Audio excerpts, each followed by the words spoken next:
बायट Savart's law. Biot Savart's law को Laplace law भी कहा जाता है। बायट सैवर्ट्स लॉ को लैप्लास लॉ भी कहा जाता है। This law is also termed as Laplace law.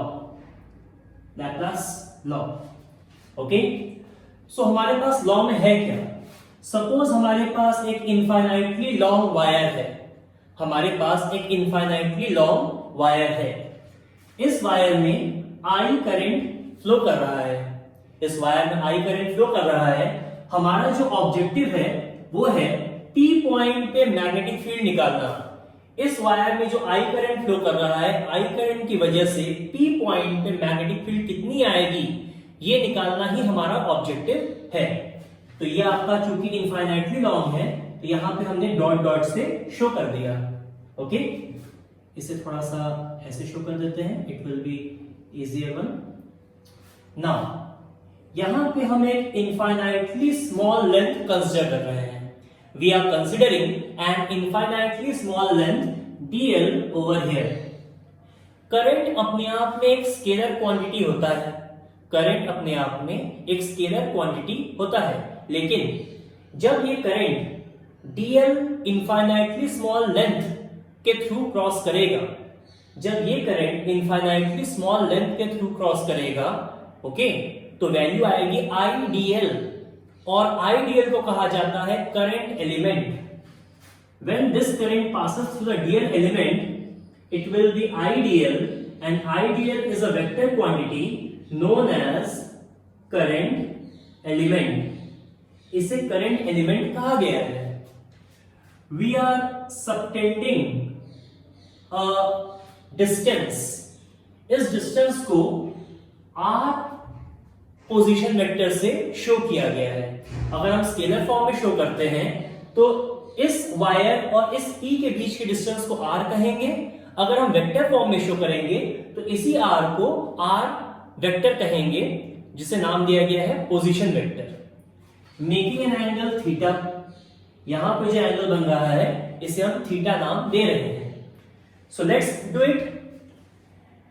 Infinitely small length की वजह से, इनफाइनाइटली स्मॉल लेंथ की वजह से P पॉइंट पे जो मैग्नेटिक फील्ड आएगा वो भी इनफाइनाइटली स्मॉल आएगा। dl is the infinitely small length. Okay, dl length की वजह से P पॉइंट पे जो मैग्नेटिक फील्ड आया वो भी इनफाइनाइटली स्मॉल आएगा। तो इनफाइनाइटली स्मॉल मैग्नेटिक फील्ड को dB से रिप्रेजेंट किया गया। So dB is directly proportional to the current flowing through the conductor. dB is directly proportional to the current flowing through the conductor. dB is again directly proportional to the infinitely small length. dB will again be proportional to the infinitely small length. And dB is inversely proportional to the square of the distance between the points. हमें P point और wire के बीच में निकालना है। बीच में आपका distance क्या है R। तो इस वायर की वजह से P पॉइंट मैग्नेटिक फील्ड कितना आया, दैट्स व्हाई जो आपका small infinitely small magnetic field है, इनफाइनाइटली स्मॉल मैग्नेटिक फील्ड है, वो स्क्वायर ऑफ द डिस्टेंस के इनवर्सली प्रोपोर्शनल होगा। Okay, now dB is again directly proportional to sin theta. Why sin theta? Why sin theta? Because we have already having a concept in class 10th. Again class 10th की बात करेंगे। हमारे पास already एक concept है right hand thumb rule का। Right hand thumb rule, left hand thumb rule क्या है? हमेशा करंट और मैग्नेटिक फील्ड म्यूचुअली परपेंडिकुलर होते हैं। करंट और मैग्नेटिक फील्ड म्यूचुअली परपेंडिकुलर होंगे। दैट मीन्स अगर करंट आपके वायर के थ्रू फ्लो कर रहा है तो मैग्नेटिक फील्ड जो आएगा वो करंट के परपेंडिकुलर डायरेक्शन में आएगा। तो जो कंपोनेंट लिया जाएगा वो भी परपेंडिकुलर कंपोनेंट लिया जाएगा। फिर से हम कह रहे हैं according to right hand thumb rule और लेफ्ट हैंड थंब रूल, दोनों की ही वजह से करंट और मैग्नेटिक फील्ड म्यूचुअली परपेंडिकुलर होते हैं। और ऐसा एक्सपेरिमेंटली भी फाइंड किया गया है, पाया गया है। ओके, सो करंट के परपेंडिकुलर डायरेक्शन में मैग्नेटिक फील्ड आएगा और साइन थीटा जो है वो आपका परपेंडिकुलर कंपोनेंट होता है in generally, that's why dp is directly proportional to sin theta. Now combining all this we will be getting dp is proportional to, therefore I dl sin theta upon r square. Proportionality sine अगर हम हटाएंगे तो एक constant आएगा, उसे कहा जाता है mu naught upon 4 pi I dl sin theta upon r square. ये आपका आउटकम आएगा, this will be the outcome. Okay, जहां पे म्यू नॉट को कहा गया है, mu naught is the permeability of free space, permeability of free space, ये नाम दिया गया है. परमिएबिलिटी क्या होती है इसके बारे में हम लोग स्टडी करेंगे. परमिएबिलिटी का मतलब है कोई भी एक कंडक्टर कितने number of magnetic field lines को अपने थ्रू पास करने देता है, कितने number of magnetic field lines को अपने थ्रू पास करने देगा. दैट मींस आपका कंडक्टर जो है उसे हम कन्वर्ट कर सकते हैं, या फिर किसी ऑब्जेक्ट की अगर हम बात करें, कोई ऑब्जेक्ट कितने number of magnetic field lines अपने थ्रू पास करने देगा.